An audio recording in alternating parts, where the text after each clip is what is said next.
It's going to be, I don't know, chopping down some peach trees or whatever. Catching that stringfish. Looks like it's about to start, and we're live. Okay, so here we go. Back, and this time I want to try just kind of doing a little bit of learning and research on the stream. I don't know how well it'll turn out. You're going to have to tell me if this is enjoyable or not. But I have been wanting to learn more about Apache Beam, and so I thought I would try doing it on streaming in case anybody has any questions. I thought it might kind of help me learn more about it by kind of explaining what I'm doing and why. And also maybe someone out there will prevent me from making some bad assumptions if you're familiar. And if you're not familiar with this sort of thing, then even cooler. Maybe it'll be kind of neat to see something different. So anyway, I wanted to start out a little bit just telling you why I'm interested in streaming and why I think streaming is really cool. This is kind of a big topic for me. It's a lot of what I do at work and a lot of the talks I've been doing and stuff lately. It all kind of deal with real-time processing, both front and back ends. And Apache Beam is definitely in the back end category there. And it's open source. And we got it right here. It's a unified model for defining both batch and streaming processes and pipelines. But what it means to me, what it means to the kind of tech world, is that it provides an abstraction where you can code to Apache Beam and then run it on a variety of similar platforms. And so actually, let's take a look at some of those platforms right now. I don't really remember how to find this page, but I'm hoping that we can find a compatibility matrix. That's what I was looking for. So if we look here, you can get kind of a sense for, this is a big matrix here. You can get a sense for the types of platforms that Apache Beam supports. So we've got Google Cloud Dataflow, it's a GCP service. Apache Flink is kind of newer. Apache Spark is there's two ways of doing it, but it's basically kind of the old guard way of doing really big processing jobs. Apex, a couple others. I'm not familiar with most of the things here to the right, except for Samza. So when we go into here, we can see what Beam can kind of abstract over. Let me zoom back out here. And so you can see it's abstraction, but it's not perfect. Like, different capabilities aren't necessarily available on all services. So Apache Flink is very well supported. You can do just about everything except for whatever composite transforms are and metrics. And so I'm not really sure exactly what this means. And this is some of the stuff I want to figure out about Beam, like whether or not I truly can just program to the Beam model and then run it on one of these things. And what happens if I try to run it on Flink and I'm trying to do a composite transform? Is that compile time error? Do I have to set some targets, or do I just kind of program to the lowest common denominator? And I actually know that's not the case, but I think that's a valid concern. And so I definitely want to spend some time playing around before I try using it in any sort of professional capacity. And if you expand, you can see there's all sorts of information about these capabilities and these different platforms and what they exactly mean when they say something is partially supported. So definitely down into the weeds. I am not prepared to really make use of this chart yet because I don't know enough about these different platforms. Most of my streaming time and energy has gone into Kafka, and you'll notice Kafka isn't mentioned here, and that's not because it's bad, either one, Beam or Kafka. It's just that it's kind of a different paradigm. So the things that we're looking at here are they can interact with Kafka, use that as an input, but these kind of things are more analogous to like the Kafka Streams libraries, if you're familiar with that. These things are kind of meant to run basically separately as their own service on their own cluster with their own workers, and they could pull data from Kafka. They can put data back on Kafka, but it's not really, you can't run Beam on Kafka. That doesn't really make sense. Kafka isn't like a streaming batch system for workers or anything like that. So I don't know if that makes any sense to you. And if you have any questions or anything, let me know. I think there's a chat window that should be showing up now on the stream. on the right. So if you have any questions or anything, please pop in there and I'll be glad to talk about it, because if you don't understand it, then maybe I don't understand it either. And it's worth diving in on. So if I can't explain it, then I feel like I don't really know it. And that's what this is all about. So here's a little bit more about event time and event processing time. So it won't, I kind of want to get coding, get playing around, because this is just kind of overwhelming, especially when you expand it. But I did want to mention that it's really cool to see so much of just the terminology. And if you click into any of these, like what it's kind of talking about, lines up with a book that I am reading. Let's see if I can get a picture of the book. Called whatever, it's this one, streaming systems, and maybe I'll go back and put a link into the chat, but you just Google for streaming systems. This book is amazing so far. Now it is heavily biased towards Beam. That's kind of the people who worked on Beam, and Dataflow in particular, which is Google GCP service for Beam. And let's see, anything else I want to mention before we get started? Not really. It's just kind of looking at some of my notes I've been taking from the book. Oh yeah, one last thing. So streaming versus batch systems. I want to mention why businesses like streaming just really quickly. Basically, if you could process events in real time, then you get faster insights, obviously, rather than waiting for like a batch report at the end of the month or the end of the day or something. It's great for unbounded data sets, so infinite data streams where data is constantly coming in and you don't have a fixed size. Beam also works great for fixed sizes too. But one of my favorite reasons, though, is it distributes the load. So if you've got a nightly process that runs and waits for 24 hours before getting started, then that is a lot of resources all at once, which is manageable, and there are tools for that and services for exactly that sort of use case. It's just kind of a pain compared to spreading that out as the data comes in. And also, if you have some sort of stop or hitch in the process, I think it's a lot easier to find and fix that as it happens, rather than waiting the next day to figure out that your reports didn't run or whatever. And so the argument that the authors of this book and the people doing a lot of streaming are making is that streaming can do pretty much everything you can do in batch. That's a bold claim, and we certainly haven't seen that in the worlds of streaming and batching, but a lot of it comes with maturity. So the ways we were doing streaming data like 10 years ago focused on getting fast results by getting like inaccurate results, or by giving up on efficiency a little bit by kind of processing an event at a time and going out to resources to fetch information, which sounds crazy if you're used to like a SQL Server world where you can do things in batch operations. The data all stays kind of close to where it's being processed, and it's tightly tuned for that. And what people are saying now about streaming is that, hey, we can make those same kind of optimizations in our code. We can keep the data close. We can do things in a smart way, and we can be correct at the cost of a few trade-offs like syncing data, CDC, change data capture, and also just a little bit of latency there. So Beam is specifically designed to be a tool that kind of mitigates those things I just mentioned. Basically, it gives you tools and mechanisms for being correct, having a consistent state, things like checkpointing.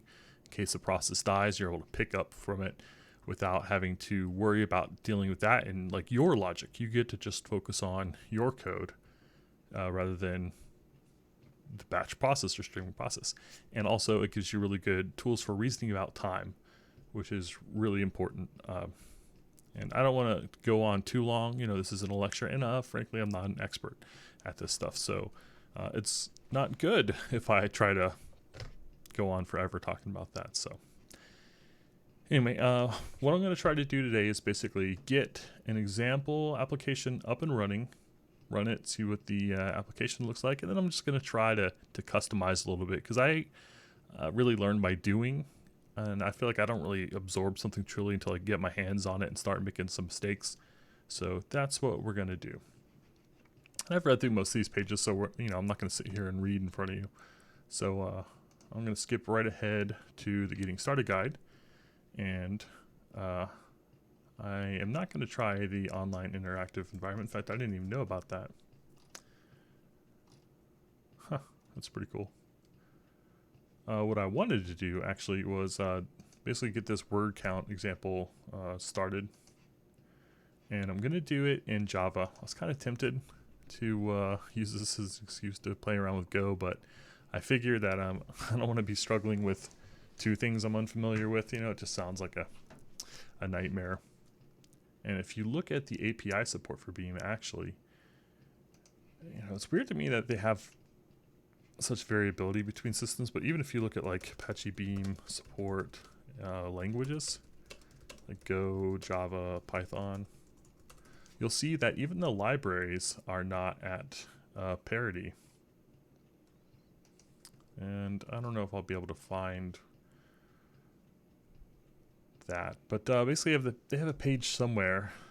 The Go SDK is currently experimental, where they show like how far along each of these three platforms is, and I don't know how to get back to that page, but you'll see that basically the Java libraries are far ahead of Go and Python.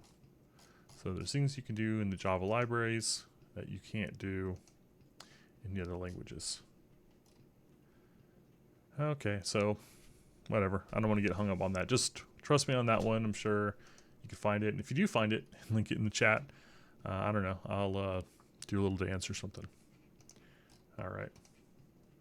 So let's get a move on here back to this word count example. So we're going to do it in Java. And read through this really quickly. It's going to demonstrate a simple pipeline that uses the direct runner. That's the local runner. So I don't need to set up like a Flink or a Spark or anything on my computer. And I'm going to read a text file. Very exciting. And I'm going to apply transformations to tokenize and basically count the words. And it's a pretty mundane example, but when it comes to counting words, it's an example of what we call embarrassingly parallel, which is a pretty funny term, I think. I am new to this term, and I still think it's really cool. So literally, it's a term. It's an official term, embarrassingly parallel. That has to do with problems that split up perfectly. And counting words is an example. Like we could split a book in half, say I'll count this half, you count that half, and we add our totals up together. It's the same as if either one of us did that work. So that's an example of an embarrassingly parallel problem. And so that's a good example of why they would do something like this. It's simple. And what it kind of reminded me of is a map reduce, if you're familiar with that sort of concept. It's the idea of having some worker programs that operate on chunks of data, and then we have a process that adds things up at the end. So the map would be something that takes in text and returns a count of the words in that text. And the reduce would take all the different counts and add them together to the final result there. And what that means is that you can take that and split that up amongst multiple workers, so multiple computers, and distribute the workload in order to get it done faster. So if you've got the money, you can do that job a lot faster. I think password cracking is another example of something that's embarrassingly parallel. Basically, anywhere you can throw money at a problem to solve it faster. That's probably an embarrassingly parallel problem. So I already am annoyed with this because I have Maven. I don't remember if I have it set up though. Like in IntelliJ, when you install it, it comes with Maven. Let's see. All right, but I don't know. Yeah, see. All right. Can I scoop install Maven? I think it's just scoop Maven. All right, I don't have scoop installed. Chocolatey. Oh boy, it's gonna be a long day. All right, IntelliJ. It's got Maven installed. Maybe I can just add it to the path.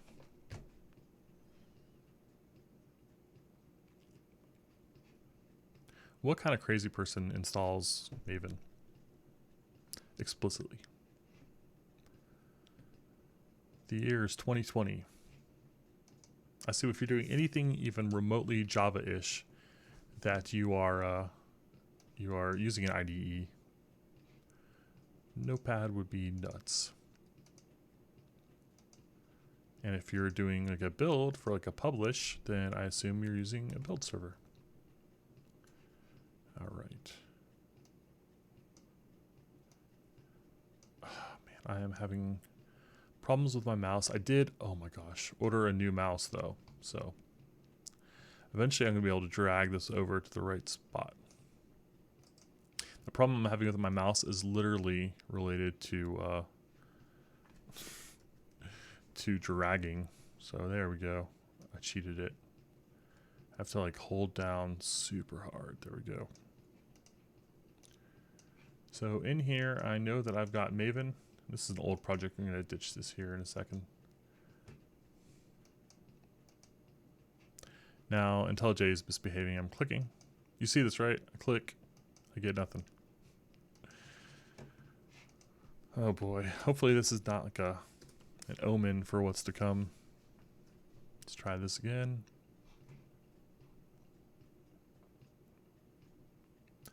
Do. Okay, there we go. So Maven is up. All right. My theme looks a little weird. Like this looks like Monokai, and the rest looks like my favorite theme, Arc Dark. So I'm gonna fix that too, because that's gonna drive me nuts. So we got Monokai, and we're going back to Arc Dark. I like high contrast. All right, that looks better. Okay, so what I want to find out from here is basically where my Maven is configured. Where is Maven home?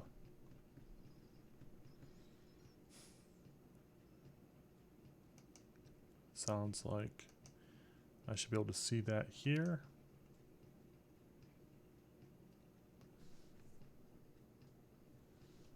User settings. All it tells me is just bundled Maven 3. And if I try to browse for it, it doesn't find it. Jeez. Why can't you show me the full path? Ooh, that's probably it. Okay, so I think I just have to add this to my my bin. My environment variables. Let's see. Hopefully this is not like a security issue. Me showing my paths. Oops. All right.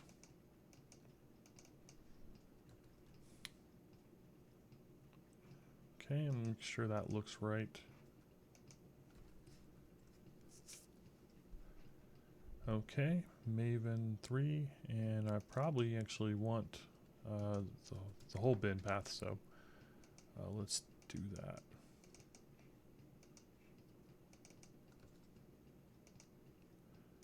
Okay. So now, ooh, does anybody know, pop quiz, does anybody know how you can refresh a Windows terminal without shutting it down?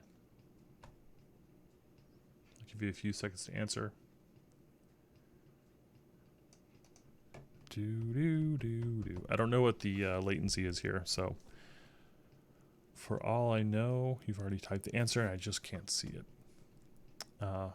And I actually don't know the answer, so I'm just gonna close the window, because that's what we do in Windows. We restart. It's like a culture thing. All right, so now we should be able to say Maven, and hey, look at that. Okay. Well, I have a projects directory. Too much crap in there. Streaming. I do have a folder for streaming already. That's actually a separate project. So, do I have any experiments? I do. All right, so we'll put this in here. Look, I already have a streaming in there too. That's funny. Hey, what's up, Greg? And it's showing up. Yeah. All right. So let's go back over here. Are you interested in Apache Beam, Greg?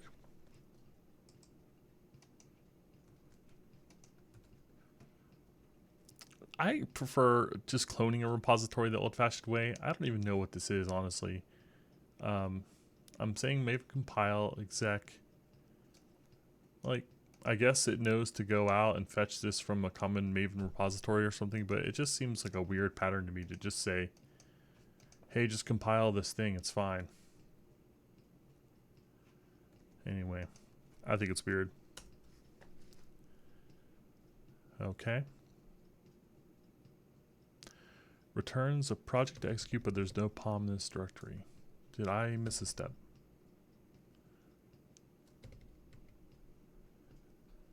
Yeah, I don't know how big of a project it is. It's still pretty new. Definitely the technologies that it runs on top of are really popular. I hear a lot about Flink, and like Spark is definitely huge. But it makes sense to me that you would use something like this to abstract over it, assuming you don't lose too much. Refresh env. Ooh, let's try it. Wow, I can remember that too. All right, all right. Here you go, Greg. Here's my dance.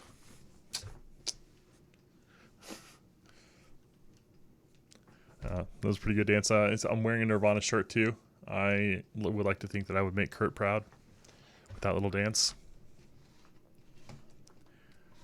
All right.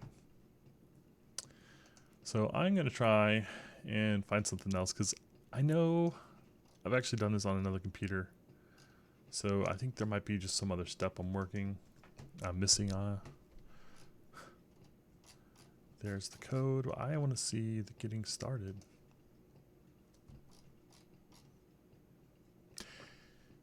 Okay. So here's the chart I was looking for earlier where it basically shows the language support. And as you can see, in my little window here, Java, green across the board. Python, missing a couple things. Nothing I would actually miss. And Go, definitely missing a lot of stuff. So I've kind of got my eye on Dataflow and some GCP, man. All right.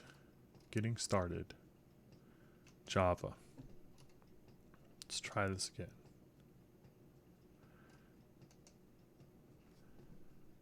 Okay, so gross. I'm using some sort of generator. I don't know why that's so different from the getting started guy, but this was the command that I was kind of looking for. I'm going to do this again just because it was awesome. That's so much easier. All right, don't let me forget that.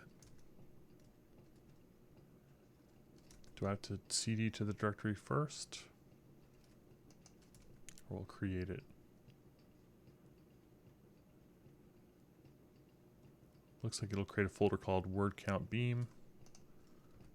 Let's see.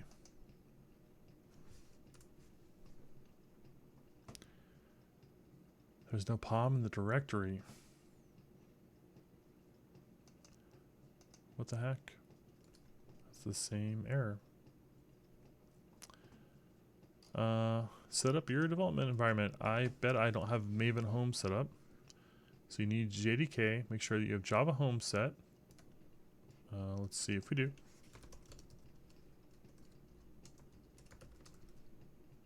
Am I in PowerShell? Nope. Oh, geez. Hey, yeah, that's true. I'm gonna let me take a note here, Greg, because that is the tip of the week. You got it. Save this to my desktop so I don't forget. Tip of the week. All right.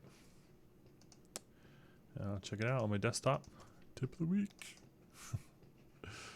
Yeah. All right. So now I'm in PowerShell, which means I know how to echo. Oh man, now I'm forgetting. Is it just env? I'm gonna have to Google. I'm sorry. And the thing is, I looked this up yesterday.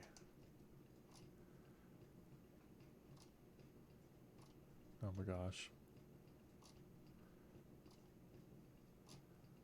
It's like something like :env. Ugh. Oh, you know what? We could just look. We're on Windows. Like, who am I kidding? Let me just do this. Hey, so I do have the chocolatey last path, but I didn't see it when I typed chocolatey. Maybe I mistyped it. Yeah, so I do not see a Java home. System variables. Oh, there it is. So, yeah, you know, I could have just done like a Java -v too. Okay. Down the rabbit hole. Hey, Gavin, what's up? Nico, this is Commander. It's amazing, and it's free on Windows. There it is. And you don't even have to, like, you know, program, install it, whatever. You basically just download a directory, and that's it, man. And it's so wonderful. I'll show you my favorite thing is just the new tabs. So you can have different tabs, and you can rename them. You know, so PowerShell, we'll name this one Bash. And hey, now it's my Bash terminal. So just kind of nice. Yeah, there's a bunch of other stuff that's really nice too. Like you can save profiles. So if you always have like PowerShell command and Bash open, you can save a profile, and so you can set it as default. So every time you pop this open, it just blasts them out there. It's really nice. Alan got to be turned on to this one, so I'm sold. All right, so we got Java home, which means I can do Java-version. I should say too, I am definitely more of a C# kind of guy. I'm still kind of new to this whole JVM world, and you know, I have mixed feelings about it. So where were we? Too much stuff already open. Okay, set the development environment. I have Java home. It's set to point to a JDK installation. It was 11, which I believe is correct.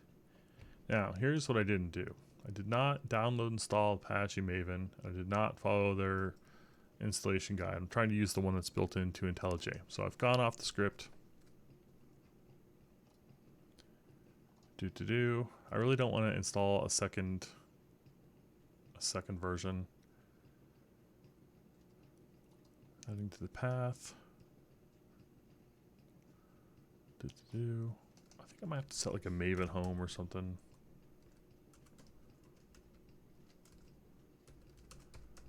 No. I'm gonna have to do this, aren't I?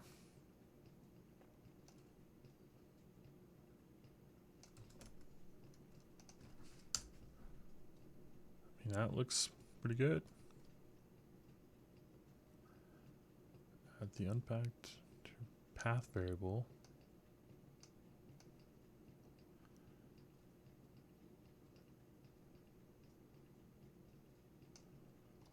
So Windows tips, I don't care about tips. I want to know, I mean, it mentions adding the bin to the path, which means that I can do Maven. So why didn't that work? All right. We might have to Stack Overflow this. Man, I miss C#. I miss all that stuff. Just like right click anything and it just does it. Don't have very much choice in how things work. But it does just work. And anyway, why the heck can I just clone?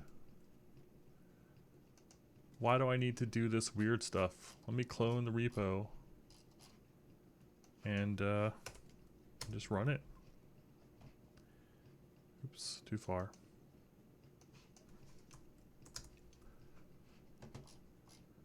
All right. This is pretty much my experience with working with all Apache libraries, all Apache tools. I mean, it's awesome and it's amazing and it's free. I'm really glad for it. But dang, it's frustrating. Java, quick start. The development, environment looked okay. Get the word count code. Looks like I should just be able to run this. Oh, you know what? I was in command earlier. If this is it, I'm going to be really annoyed. I ran it from CMD, not PowerShell.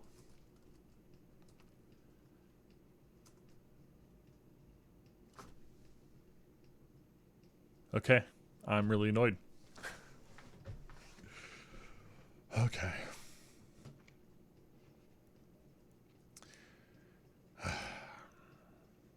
Alright, I need a drink, hang on.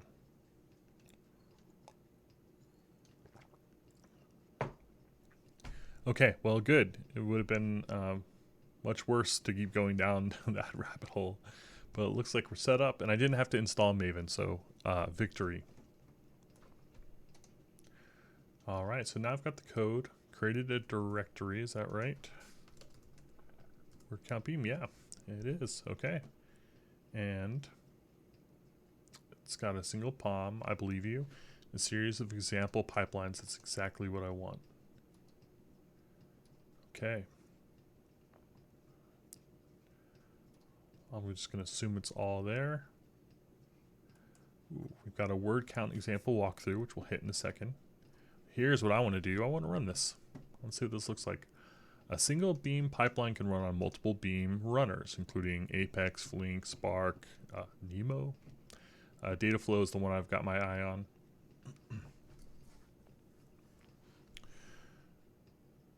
Since I'm using their built-in runner, I shouldn't have to do any specific setup. I don't have to install a cluster or anything. Build your command line by specifying a specific runner with -- runner equals, and then the default is direct runner, which is good. That's all I have. Adding any specific options, choosing input files and an output location that are accessible from the chosen runner. So local file if you're running the pipeline. Oh, okay, so you can't access the local file, so I have to do like cloud storage or something. And then run the pipeline. For Windows PowerShell, if I want to run a direct runner, then it should just be this. Which is a mouthful. Like, gosh, I don't want to type that ever. We're compiling exec Java. We're passing the main class, word count, okay. The arguments are, okay. A pom.xml. Are we having it read my pom file? If you're not familiar with Java, that's like the Maven declaration. And we're outputting it to maybe a file or directory called counts. And the runner is going to be the local direct runner. So let me look at that pom.xml. Oh yeah, so I should probably open this.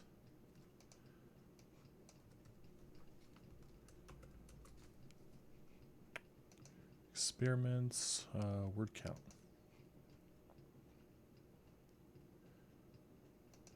After we get this running once, we're going to figure out how to get this running in IntelliJ, and then we're going to leave that terminal behind.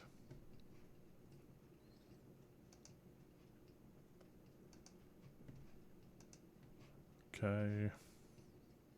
Blah, blah. Alright, it's going out and it's fetching all the dependencies and stuff for me, so it's doing some work I didn't expect, but it's all stuff that needed to happen. What I wanted to see was this POM right here. If you look, like that's all I'm seeing. That's unexpected.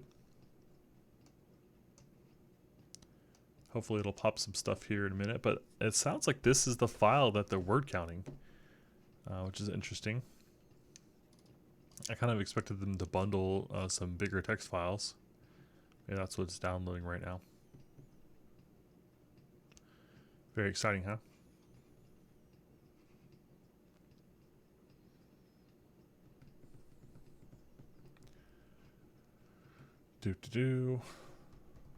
So when I explain to my spouse why I need 64 gigs of RAM and a really beefy computer with a really expensive video card, this is why I need that video card.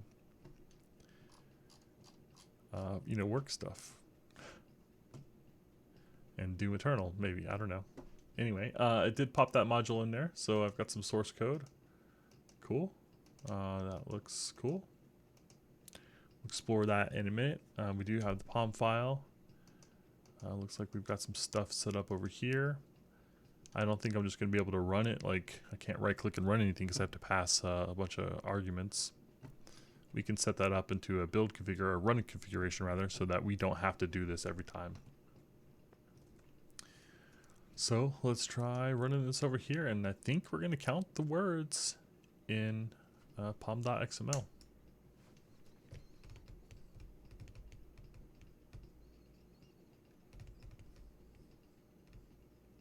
And it looks like it's going out and maybe downloading those files, or it tried to download. That's right, got a stream. I mean, did it work?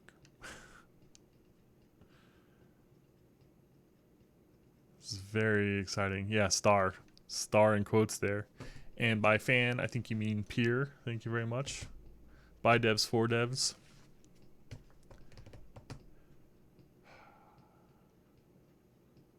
Well, that was exciting.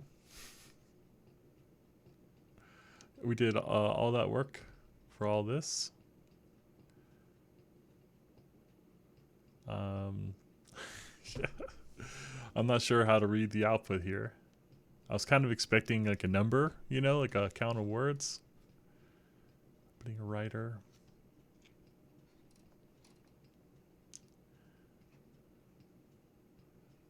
What the heck? Okay, here we go.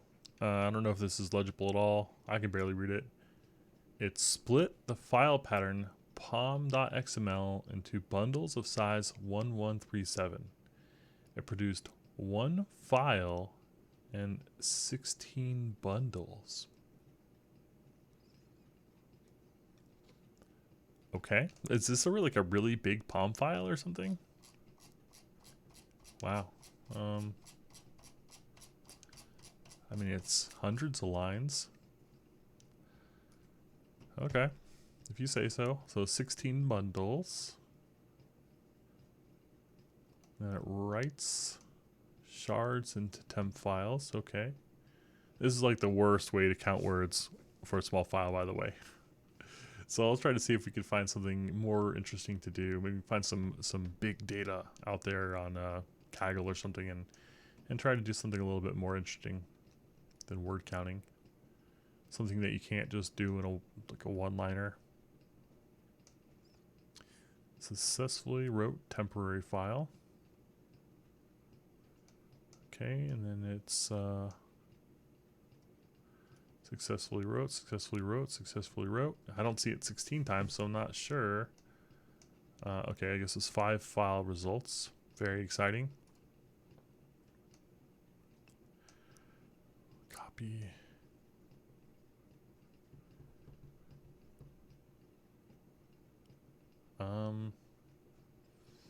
Okay, very exciting. I immediately want to write a website to do this and format it so I can actually read it.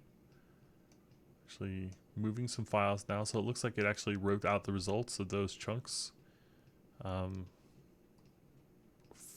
2 of 5, 4 of 5, and then kind of did the old map reduce trick, put that stuff back together. Failed to match temporary files under. That's kind of sounds like a problem. Okay, well, you know, when I ran this, let's get that initial command back up. I did tell it to output to count, so let's see if we have some counts here.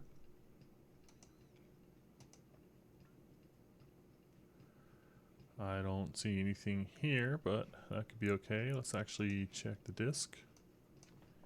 Hopefully I don't have anything that could get me trouble. Can't see my tax info or anything on the screen. Geez. Just go to projects. And we'll do experiments.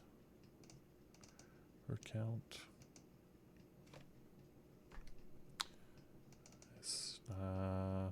Generated sources. No, I mean, I kind of expected to see it like accounts folder. Okay, well, let's read. Inspecting the results. Once the pipeline is completed, you can view the output. You'll notice that there may be multiple output files prefixed by the word count. The exact number is decided by the runner, giving it the flexibility to do efficient distributed execution. So I did say output counts. There's no folder name counts. Maybe that's the prefix. Let's see here. Oh, what the heck? They're right there.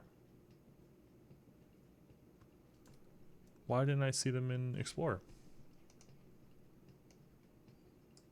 Oh yeah, I can just do Explorer dot. Okay, you guys saw that, right? Like, I'm not crazy. Okay, so I got several files. Yeah, sure. Oh, okay, this is more interesting. So this actually it counts the number of each word. So the word, Apex apparently shows up 4 times in that file. Repository 3. Okay, so that's more interesting. Yeah, man, that's ridiculous.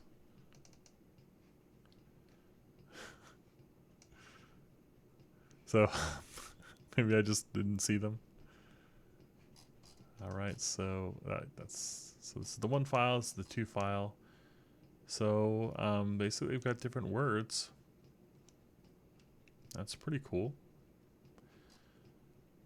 So I was expecting some sort of like one big count, but it actually did multiple, and so that's fine. And it just happened to put my output into 5 different files, which is also fine. So the downside is if I wanted to find out which word is the most common, I'd have to look at 5 spots and add that up. Looks like the split them up right around 68, 69 lines. It's fine with me, I suppose. Let's take a look at that 5th file. Sorry, we're nerds, so we count by starting with 0. Okay. It's interesting that it's about even, so maybe it just arbitrarily picked 50 and then made it happen. So if I look at this POM file, I should see words like active by default. What was another one? I saw Hadoop. Okay, yeah. So I guess it worked. That's pretty cool. All right, so I'm going to take a quick look at the rest of what they talk about here. It looks like we're near the end. Make sure I didn't miss anything major, and then we'll actually take a look at that code and see if we can make something interesting happen. So now when you look at the contents of the file, you see that contain unique words and occurrences. Cool. The order may differ because that's up to the actual runner underneath, which is fine. Yeah, bash shell. There's a few languages that don't. Cold Fusion was one of them. I forget the other one I was trying to think of. Was it Lua? Also, what's up, column? So basically the next steps are walk through it. Boring. The learning resources sounds interesting.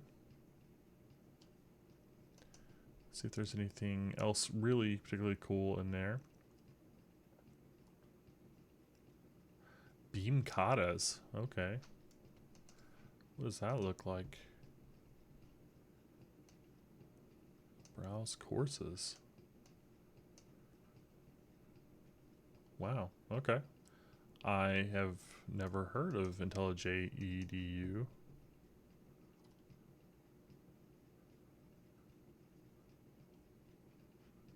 Did I read that right? Upon opening the IDE, expand the learn and teach and browse courses. All right, well, let me see if I can just Google straight there. Well, okay. I'm not going to do this right now, but I am going to do it later, maybe.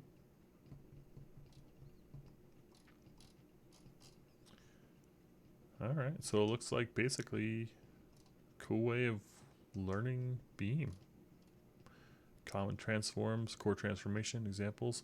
Wow, yeah. I'm doing okay. Nothing to complain about. Life is not particularly different for me, other than you know, the whole economy and world falling apart. And it's definitely much harder to see family and friends and stuff. And so I've been doing things like streaming to try and get that kind of social aspect, which was cool. But overall, I have nothing to complain about. I've been very fortunate, and I hope to stay that way. I hope things are going good with you. All right, let's take a look at some code. So that's the code should be what's kind of exciting here. And yeah, look, it was right there. Jeez. What I hope to see in this code is not very much, frankly. I want to see a lot of really boring word counting code and not a lot of information on, you know, other stuff. Like, for example, I don't want to see a lot of things dealing with like batching and checkpointing and, I don't know, splitting things up into files. I just want that stuff to kind of work. So it looks like this is the main method that we ran. It gets the args out, we'll pass to it. That was all that garbage that we passed to it. And then it runs, passes it as word count options, which are, it's another class.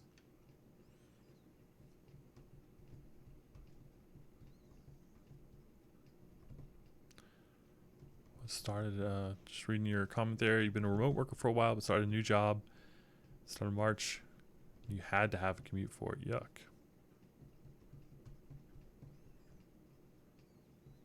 Yeah, I've been working remote for 6 or so years now, and I would be hard pressed to go back.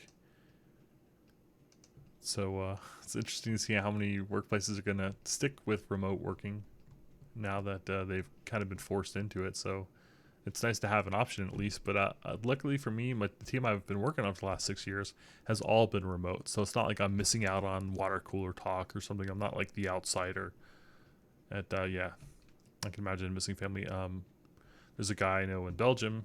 The borders. He lives near the border. His girlfriend's on the other side of the border. I want to say Luxembourg or maybe Germany. And anyway, they're both kind of isolated. They can't go hang out. So even though they live close, they can't cross that border. And question mark around when they're going to be able to get together. So that's really rough. I can't imagine people with like split parenting, you know, if your kids, you know, somewhere where you can't go see them. Just very strange times. And, you know, one thing I actually thought about doing is trying to look for COVID data. I don't know if I really want to spend that much time with it, but I think I heard that there was some data available that they were kind of releasing, and so you could take data about this stuff and kind of chart it or do whatever you want. You could actually download data dumps, and so I thought that might be something cool if there was a lot of it to work with the Beam, but I just don't know that I want to spend that much time looking at depressing stuff. You know, it's kind of an escape for me, and yeah, that's kind of dark, but it might also be useful, so I don't know. Still kind of thinking it over.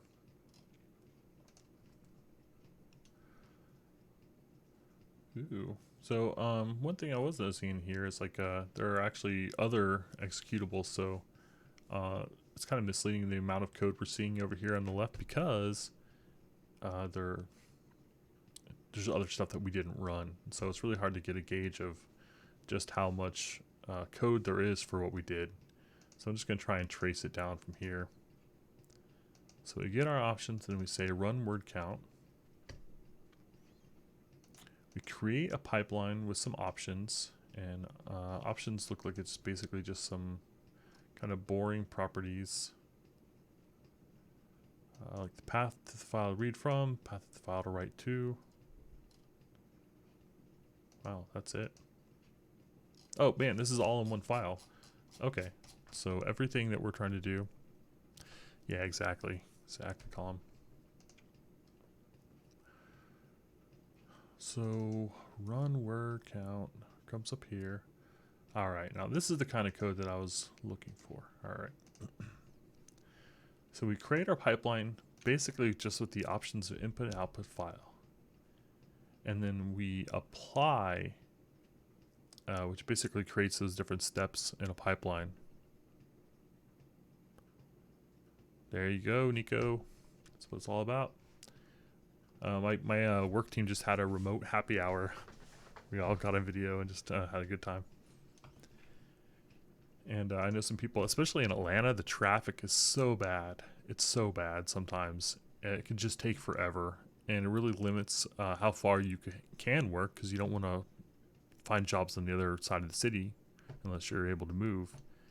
And so I really hope for the people that still live there that they're going to be able to have some long-term changes if their company's not already open to remote work. All right, so this apply here is kind of, as far as I can tell so far, the cornerstone of Apache Beam in general. So we're basically creating these different steps in the pipeline. So name is just a, that's for our benefit. That's a label. And what we're going to do is we're going to use text.io, which we'll look at in a minute here, to read from our file. So the first step in our pipeline, and Beam is all about building pipelines, is to read text. One thing I love about working with JavaScript is that, or JavaScript, oh boy, Javaland stuff, is that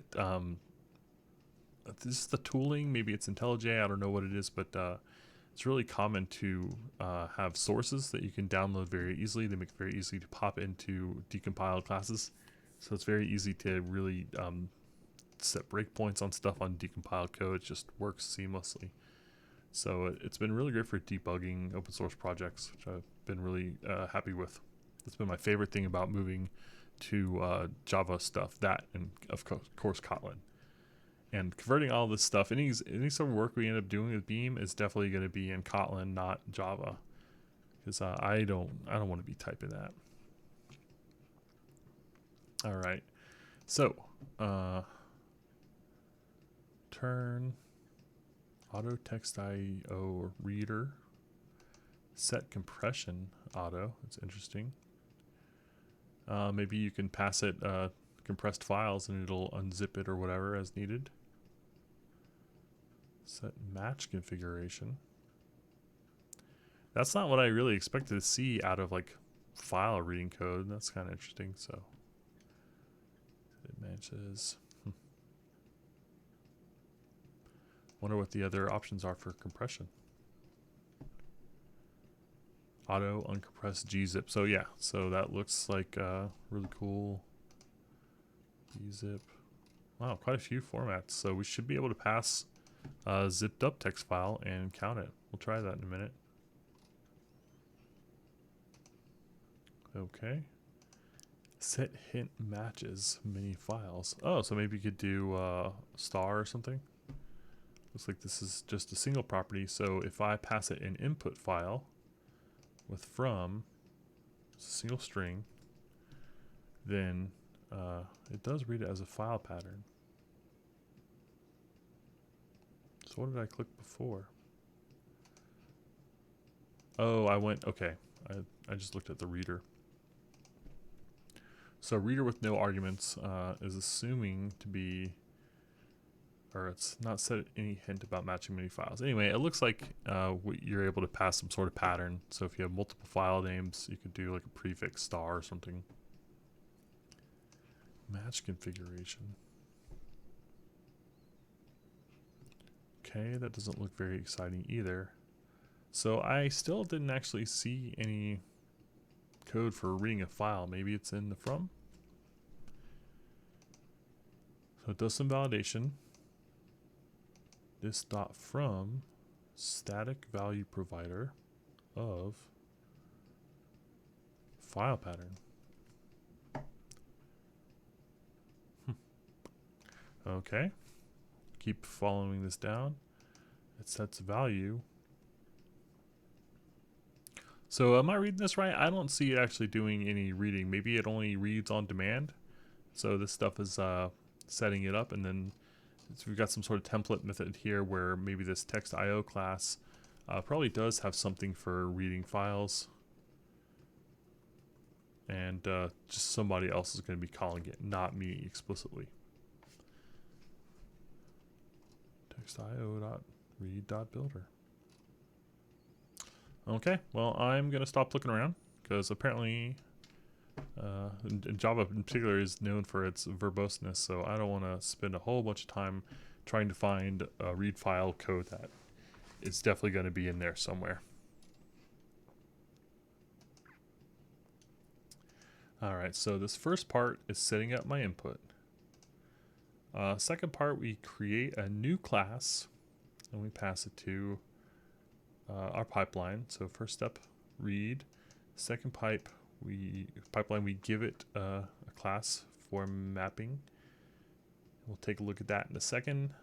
Third part, we map elements, format as text. So it looks like that's basically shaping our output.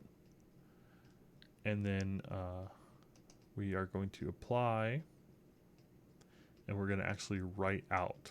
Okay, so read in, count words, range our output a little bit, and then actually write that output. And this is all meant to run in distributed fashion, so kind of the magic here is that if I add multiple workers, this should just work and it should split out. So I think that's pretty cool. This is the code that I have to write in order to solve a distributed problem. And we'll see if we can get actually a couple. I'll try to spin up a Flink. It's probably not going to happen today, but I'll try to spin up like a Flink cluster or something locally with Docker, and we can actually see what that looks like to run a problem, like a big problem on multiple nodes. I think that'd be cool. See, that's why we need the RAM and a video card. All right, so let's take a look at this count words class.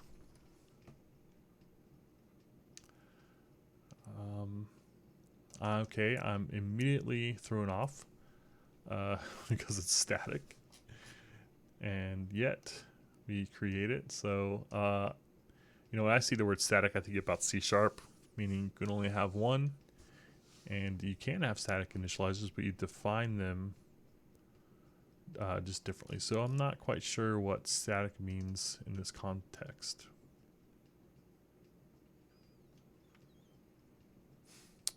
I'm not sure. We do have a comment up here. A PTransform that converts a P collection containing lines of text into a P collection of formatted word counts. Concept number 3. This is a custom composite transform that bundles two transforms, pardo and count, as a reusable PTransform subclass. Using composite transforms allow for easy reuse, modular testing, and improved monitoring experience. Okay. So I know, you know, a little bit about Beam. I know, you know, a little bit about this, but I'm going to go ahead and look up exactly what it has to say about, well, first of all, Java statics I want to know about, PTransforms and what that really means. I can kind of guess that what I'm saying here is that my class is doing it. It's basically kind of annotating this and making sure that I meet the format necessary to do a transform. And so count words is something that transforms. Here are the generic types that I'm able to work with. And then here's that template method that I was kind of expecting, where basically we override this expand method, and we will be returning a P collection from a P collection. So just like the comment said, we're taking in a collection of lines and we're returning a key value, which will be our word and our count. But first to Google. And also, if anyone just knows, you can feel free to tell me. What does Java static means? When a member is declared static, it can be accessed before any objects of its class are created.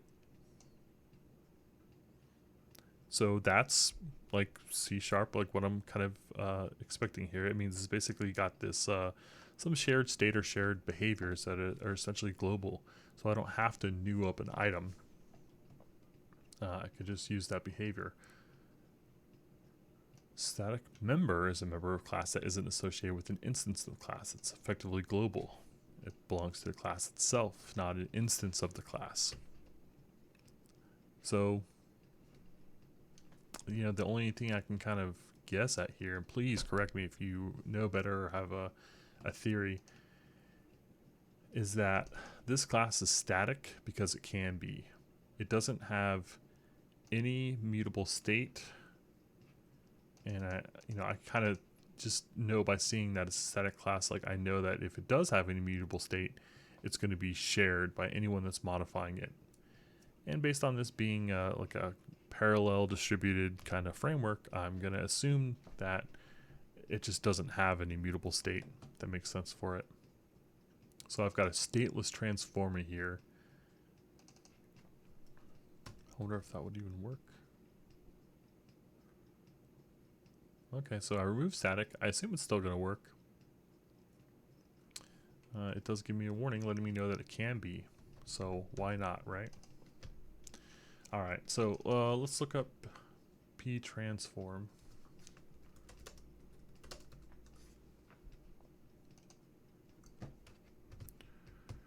Okay, Java docs are basically worthless. So, oh my gosh. Oh my gosh. Oh my gosh. I'm so sorry. I got a terrible fright there. I was scared. I don't think that I've ever seen useful information in a Java doc like template. So I was just so surprised to see information about this here that it took me by surprise. Okay. This is exactly what I was hoping to see. And this is what I want out of documentation. And so rarely find it. All right, so a PTransform, we've got it in and out, is an operation that takes an input and produces some sort of output. The inputs and outputs do have to meet some sort of interface of a P input and a P output. So common PTransforms include root transformations like reading or creating, and processing and conversion operations like pardo, group by key, co-group by key, combine, and count. And these are operations I'm familiar with Kafka land, so let me know if I'm taking something for granted here. I've never heard the expression pardo though, and this is the second time I've heard it today. So I have to look up what pardo means. It's the core element-wise transform in Apache Beam involving a user-specified function on each of the elements of the input to produce 0 or more elements, all of which are collected in the output collection. So that kind of sounds like what we're doing with the word count, right? We're taking in a line and we're spitting out multiple words and their counts. The pardo processing style is similar to what happens in a mapper or reducer, which is that's come up a few times. So I don't think I've ever seen anyone say this about Beam, but this is kind of how I think about it. But I kind of think about it as being like the current evolution of MapReduce. So this is kind of, if you are starting out to do a MapReduce type operation today, and you have some distributed problem to solve, then this might be where you start looking. Okay, so do FNS. I don't know if I want to keep reading, but we'll go a little bit farther. The function used to process each element is specified by a do fn. So it looks like that's basically what you're doing per element. Conceptually, when a pardo transform is executed, the elements of the P collection are first divided up into some number of bundles. Hey, we saw 5 bundles for our use case. These are farmed off to distributed worker machines or run locally if you're using direct runner, which we are, for each bundle of input element processing proceeds as follow. Okay. I don't know that I want to read all of this here, but just to kind of restate it to make sure I understand it. When a par-do, partition do, transform is executed, the elements of the collection are split into some bundles which can be distributed amongst multiple computers. And par-do is kind of like our main tool for doing these kind of element-wise transforms. It sounds like P collection is really important too. It's an immutable collection of values of type T. So we're taking some lessons from functional programming here. It can contain either a bounded or unbounded number of elements. And if you're not familiar with streaming type stuff like this, then bounded or unbounded is a way of talking about the cardinality of your data. And these two terms come up just constantly. And that's kind of what Beam is really kind of going after. It wants to be a framework that lets you write code for solving a problem. And it will work for either bounded or unbounded data sets. So by unbounded, I mean it's infinite. Data is constantly coming in and going out. And so we can process these things as quickly as possible, low latency, and just move on. Bounded means we have a finite start and stop. So that would be like a batch job, where like you have a start at midnight and you end at midnight. And so you look at all those kind of events together. And that happens a lot with like machine learning. So a lot of times a lot of machine learning algorithms will need to relate information together. And so we might say, this event occurred. Was that uncommon for this period? Was this a common event for yesterday, a Saturday? And maybe we'll compare it to all the other Saturdays. So things like that have a bounded cardinality where we'll say, let's only look at data that occurred on Saturday, and we'll group them up and run that in a batch.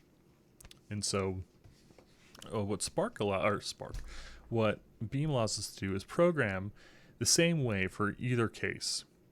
And so if one day we figure out, hey, let's try and run this normality method in a streaming fashion, then it's going to change some rules, going to change some other things. Like that example doesn't really translate very well, but what it means is that maybe I can figure out how to run this stuff in a real-time fashion instead of being tied to this batch process that can only run nightly or whatever. And so that kind of gets back to those business use cases for the reasons why people stream, which basically getting information faster or distributing the load throughout the day instead of having this big monster process that might die later.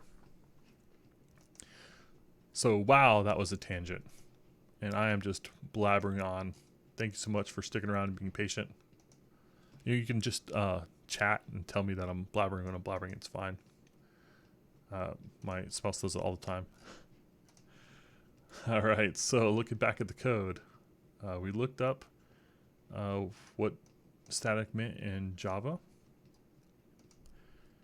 And we looked up what a PTransform was. And now we can say, we know that our class here for counting words is going to be a transformer. We know that P collections are immutable collections of strings in this case, and that our class is going to be transforming a collection of strings into a collection of key value objects for strings and longs. And our method here, just like we extended, we've got a method called expand that's going to take in those lines, and we're going to return a collection of words and their counts. Now finally, the last word we ended up kind of stumbling on ahead of time was par-do, which is going to be our main mechanism for doing that transform. And so if we read this comment here, we're converting lines of text into individual words. All right, Nico. Well, buckle up, because I can babble. No problemo. All right, we're taking the lines and we're applying. And if you remember, apply was the same word we used for building the pipeline. Hey, Michael, what's up? So good to be hanging out with y'all on a Sunday, man. Whoa, something just beeped. I'm just kind of bored.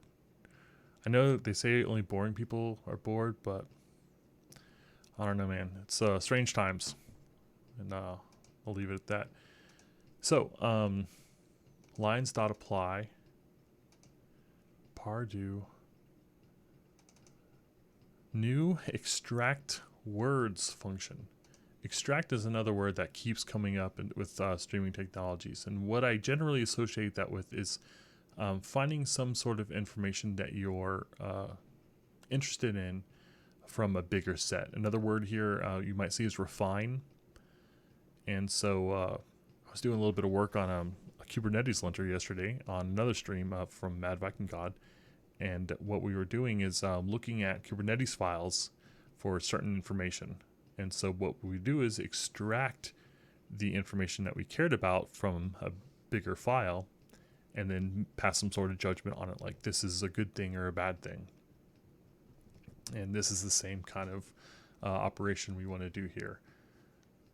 So that might be a fun use case. Maybe that project can go. So maybe we could do something cool with Beam there where, it doesn't make sense to really do like a Kubernetes file linter for a small project on a cluster. But if you were going to look at, say, all the Kubernetes files for your organization or all the Kubernetes files on GitHub, then that's absolutely something you would want to parallelize. And it's something that is going to be embarrassingly parallel because we can basically split that stuff up, that work up evenly, and run it on a bunch of different workers, and the results should just work out really well. So that would be a cool experiment. So I'll keep that in mind for later. I'm definitely not ready to write that yet. And there's a few things that need to happen first, but I don't know. We'll see. Let me know if that sounds interesting. So we're going to have to look at this extract words function, but I'm guessing just based on the name, it's going to take that sentence, it's going to like tokenize those words like by splitting by string, and it's just going to count them, and it's going to return maybe like a list of key values or a P collection, I guess. And now what it does, the final line here, is it actually gets, okay. So to say this another way, this gets a list of all the words. So this is what does the tokenizing and gets those words. And this part is actually what kind of groups them up by the word and counts per element. So let's take a look at this extract words function. All right, glad. Thank you, Michael. Excuse me. Extract words function. This is all in the same file. Oh, we got a new concept here. Very exciting. Yep, coding blocks. Oh, I'm not wearing the hat right now. That's a fail. I do have a sticker right here. Oh, and if you want stickers, by the way, if you just email info@codingblocks, I will hook you up. Free stickers. We got some cool ones. All right, so extract words is a much bigger function than I expected. Okay, and if you remember, we ran this inside of an apply, so it looks like that apply actually takes a do function, a doofin. I'm going to call it doofin. And it's going to take in a string and return some number of strings. If you remember, it said in the do function it can return 0 or more. So I take in one and I return potentially many. So let's see what this does. It keeps a counter. That's an interesting class. So this is specific to Beam. And I'm guessing that's some sort of distributed counter that knows how to span, or maybe knows how to aggregate those counts at the end so that we don't get duplicates in multiple files. Just kind of guessing there. We could look that up in a second. We've got a distribution. Line length distribution. Which looks kind of similar, where we can store some information about a set of numbers, like the sum or the count and the min and the max, things like that. So it's an interesting way to describe a set of numbers that I guess is pretty common. So our extract words, the first thing it does is it takes the line length distribution, describing the set of numbers, and it updates it with our length from the element. Okay. And then if the element trim is empty, then we increment the count of empty lines. Okay. And then we go on and we split the element by tokenizer pattern, which is probably like blank lines, other stuff. All right. Remember, we're counting the words in the POM file to start, so it looks like they've got some kind of Cody specific stuff in there that they're looking for. Okay. And then for each word that we found, if the word is not empty, then we will append it to our receiver, which is something that we get passed in. So what I kind of make of this method is basically we've got an extract function that's going to count the number, or sorry, it's going to take the words in this like a line, and it's going to append each word out to some sort of receiver, and that receiver is responsible for passing this information up in some sort of manner. Because remember, this is running potentially in distributed fashion. So I can't just do things the old-fashioned way. I've got to kind of pass my data in and out in a little strange way. But for the most part, I mean, it's not really that different. We split the words, and we change the output. So we just emit each thing as we get it. All right. And we do have concept number 2 here. So you can make your pipeline assembly code less verbose by defining your do functions, or doofins, statically out of line. Okay. This doofin tokenize lines of text into individual words, and we pass it into a do function in the pipeline. So if I understand what they're saying, basically they're saying wherever we had extract words, wherever we called that, it looks like we could have basically dropped something in like that and just done the work in line, but this just kind of keeps it clean. Okay, so now we can go, and we've looked at count before as a built-in class that looks like it's specific for counting things. I guess that's a common enough kind of task that they've got something for it. We're telling it to count per element. So if it sees a unique word, it will add it, or a new word I should say, it will add it to its collection. Otherwise, it will just increment the number. And we return the word counts, which is the collection. So just to sum it up again, high level, count words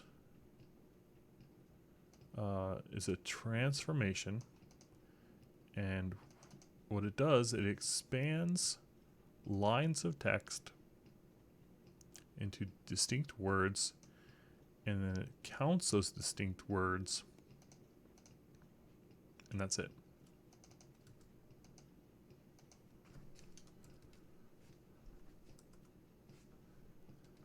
Now finally, we map those elements with the format as text. So I see what we're doing there, and it literally just takes the key and the value and it separates them by a colon. And then the output eventually just looks like one of these files. So there we go. So not hard work, and I saw exactly what I was hoping to see. I did not see any code about distributing work or choosing a number of workers, anything specific to my runner. So theoretically, I should be able to change the command I ran to here to say like, Flink runner or something like that. And if I had a cluster set up, then it would run that. I'm sure there's going to be some configurations and some other stuff there, but I think that's pretty good. And I do want to try doing some other, well, maybe at least one of these other things. So instead of word count, we'll do, windowed word count. And if you hear in the very beginning, I talked a little bit about the reason why we have tools like Beam is because they make it easy, or they provide mechanisms that allow us to get correct results and reasoning about time. And like our main kind of tool for fighting timing problems in streaming, which are very common, is windowing. And there are a bunch of different types of windowing. You can window by event time. Here, let me just show you my notes. Actually, let me show you it this way. So here are my notes from reading. Oh, I got an error. Reading the book I've been reading, Streaming Systems. And so when I talk about event time and processing time, event time is the time the thing occurred in the real world. Processing time is when my system is notified of it. And some of the problems that arise with streaming are because things can happen at varying levels of latency.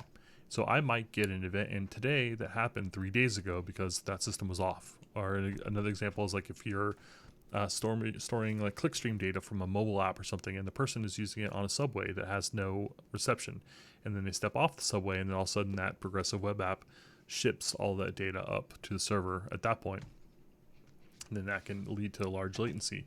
And some data might come in just fine, and some is very far off. And so we use windowing techniques in order to kind of mitigate that a little bit. And so a fixed or a tumbling window is when you might say like just every 5 minutes, slice it off, and we'll look at this stuff in little micro batches, and then we'll kind of stitch things up along the seams in case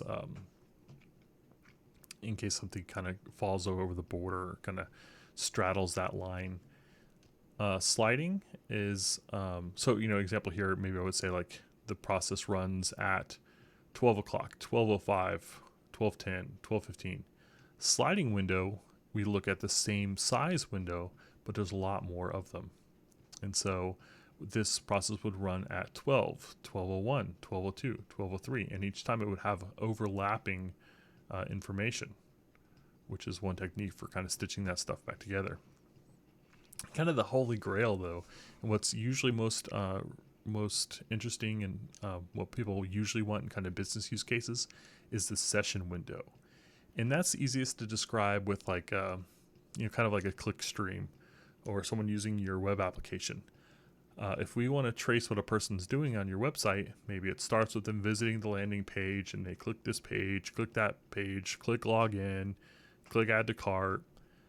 We may want to view that as a series of events that user took. And it's really helpful to say marketing or accounting or something to be able to look at that in aggregate and say, hey, what did this person do? And how many people got to the checkout page and then bounced after adding a sale item to the cart or whatever. You can tell these stories around sessions that are much more interesting than 5-minute windows. So this is what we want to get to.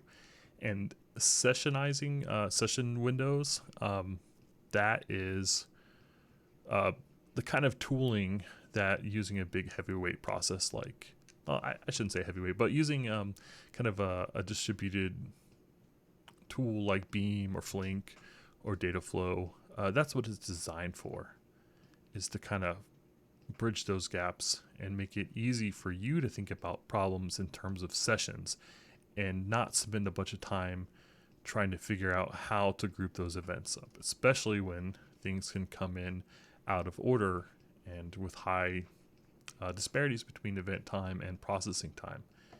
And in reality, the only way that works is that you have to say, fixed windows don't make sense because of this disparity. Sliding windows don't really help us either. Session is what I want, and so our technique for delivering that is to basically just be okay living in a world of uncertainty. And what I mean by that is that we will give you what information we have, and then we will fix that information as more information comes in. And what that means is that you can watch things in real time. So like if we go to like Google Analytics or something, you can actually see information happening in real time. You can see people browsing your site, things like that. Like you can't see their mouse moving around on your screen, but you can see, things like here. Let me just bring it up. Nope, different site.